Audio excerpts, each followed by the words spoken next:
என் சுவாச காற்று வரும் பாதை பார்த்து உயிர் தாங்கி நான் இருப்பேன்.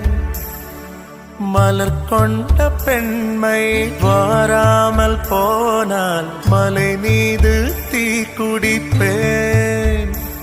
என் உயிர் போகும் போனாலும் துயரில்லை கண்ணை அதற்காகவா பாடினேன்.